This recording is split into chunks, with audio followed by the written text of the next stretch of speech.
Long ago, the twin kingdoms of Erwin and Virelia were bound by blood and wind, ruled by two sisters, Queen Seraphine of Erwin, born of sky and storm, and Queen Lyra of Virelia, born of flame and earth. The kingdoms thrived in peace. Their realms shared borders, trade, and a deep-rooted respect forged through centuries of harmony. But peace is fragile. A great betrayal shattered the accord. On a moonless night, the Silver Accord, a sacred relic symbolizing the unity between the kingdoms, was stolen from the Temple of Unity. The temple lay within Erwin's borders, and when the relic vanished, Virelia was blamed. Erwin claimed they had seen Virelian emissaries near the temple just days before. Queen Lyra denied the accusation, demanding proof. But Queen Seraphine, proud and tempestuous, refused diplomacy. War was declared. What followed were 20 years of brutal war, the years of flame and frost, as they came to be known. Erwin, with its airships, sky riders, and command of the skies, rained destruction from above. Its battle mages could summon tempests and wield lightning like spears. Virelia responded with fury from the earth. Their forges crafted weapons imbued with volcanic fire, and their fire callers scorched entire battalions with burning rains. Villages on both sides were razed. The skies darkened with smoke, and the rivers ran red with blood. The sisters, once inseparable, became legendary enemies. Children were raised on stories of the other kingdom's cruelty. Peace became a forgotten word. Amidst the bloodshed, a story of quiet rebellion began. Prince Cailan, heir to Erwin's throne, was different from his mother. Though trained in the art of war, he had a scholar's mind and a poet's heart. He questioned the endless fighting and sought a reason behind the betrayal that began it all. In Virelia, a young spy named Mara had risen through the ranks. Orphaned in a border raid when she was a child, she had become the sharpest blade in the Virelian crown's arsenal. Tasked with infiltrating Erwin's capital and assassinating the prince, she disguised herself as a noble from the distant Eastern Isles.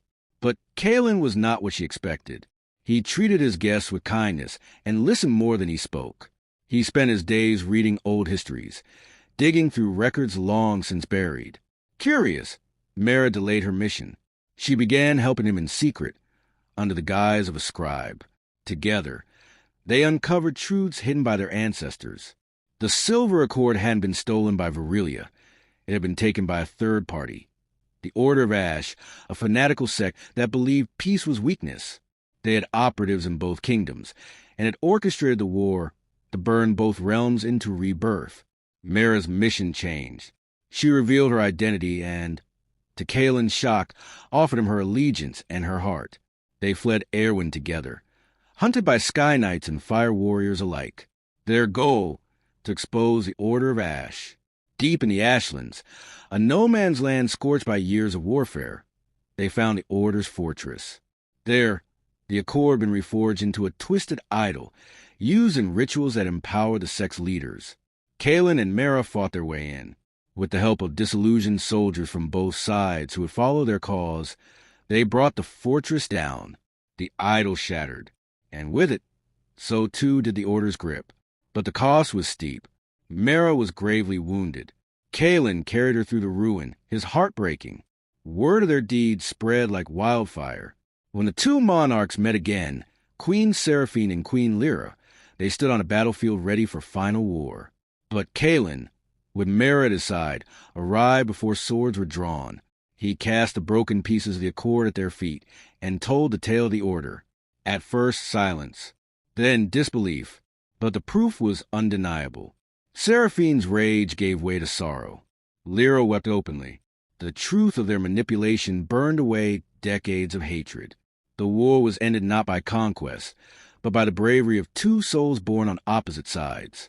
The Accord was remade, not from silver, but from embers and ash, proof that even from ruin, peace could rise again. Cailan and Mara did not seek thrones. They became wanderers, peacemakers, legends. The kingdoms rebuilt, the skies cleared, and in every village and capital alike, children once raised on stories of war were told a new tale of the prince and the spy who ended an age of fire and frost and brought the dawn. The war had ended, but peace is not the same as unity. The shattered kingdoms of Erwin and Virelia bore scars that no treaty could erase. Thousands had lost their homes, their kin, their faith. For every village that rang bells of celebration, another muttered curses behind closed doors. Whispers began again of vengeance, of betrayal unpunished. Though the Order of Ash was broken, not all its members had perished in the Ashlands. Scattered remnants still lingered, hiding among soldiers, nobles, even priests. Their teachings endured, like embers buried beneath stone, waiting for wind. And the wind came. In the southern port of Dalmer, a figure calling herself Ashenvey rose to prominence. Charismatic and cold-eyed, she claimed to be a seer who had survived the Order's fall. But her vision spoke not of reconciliation, but cleansing, a great purging fire that would forge a singular empire from Erwin and Virelia, united not by peace, but domination. Her followers called themselves the Scorchborn. They moved in shadows, igniting unrest in towns where rebuilding had failed, sabotaging food supplies, stirring border skirmishes, feeding hatred in the hearts of those who had lost too much. Kaelin and Mara, now living in quiet exile near the ruined Temple of Unity, were the first to see the signs. Travelers brought rumors of missing patrols and assassinated governors. One night, a hooded man collapsed at their doorstep, a former skyrider who warned a rising tide before dying in Mara's arms. Despite their exile, they knew they could not stand idle. They traveled north, through the war-scarred field of Halwyn Reach, where ghost fires still danced at dusk. There, they gathered old allies, soldiers, scholars, and spies disillusioned with the Crown's inability to root out the Scorchborn. They called themselves the Ember Pact. Their goal was not conquest, but vigilance, to keep the fragile peace alive by hunting down the Firestarters before war returned. But the danger was not only outside the courts. In Erwin, Queen Seraphine grew sick. The wounds of old grief and stress had weakened her. Her advisors, particularly a noble named Lord Kaelin Voss, once a war hero, began pressing for a stronger Erwin, hinting at conscription and preemptive strikes. He dismissed the Ember Pact as traitors who fled when they should have ruled. In Virelia, Queen Lyra wrestled with dissent in her council. The younger lords, impatient and proud, viewed the treaty as a leash. Some even held secret allegiance to Ashenvey, believing she offered strength where the throne wavered.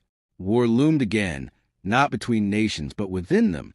Kaelin and Mara struck at the heart of the Scorchborn's operations, a hidden fortress beneath the ancient volcanic caves of Mordrenai, once used as a weapons forge during the war. With them were their closest companions. Brenna, a former Virelian firecaller, haunted by what her flames had destroyed. Talon, a sky rider who lost his wings, but now led ground scouts with quiet wisdom. Nearest the Red, a rogue priestess who once served the Order, but turned against it after seeing its horrors. They fought their way through molten halls, finally confronting Ashenvey, who revealed a bitter truth. She was a daughter of Queen Seraphine's brother, thought lost in infancy, abandoned in a border raid. She had been taken by the Order and raised in vengeance. To her, peace was betrayal, a denial of her pain. You think peace ends suffering, she spat at Kaelin. But peace is where the broken are forgotten. A brutal duel followed. Mara fought Vey amid rivers of fire, each strike echoing with the pain of nations. When the dust settled, Ashenvey was dead, but so was Brenna, who sacrificed herself to shield Kaelin from a final blast of fire. The victory was not complete. With Vey's death, the Scorchborn fractured, but their ideology remained. The kingdoms, though spared another war, now faced a crisis of identity. Queen Seraphine died the following winter. The court turned to Kaelin, her only heir, but he refused the crown. I cannot rule from a throne I helped destroy, he said. Let a new Erwin rise, not under my name, but under its people's will.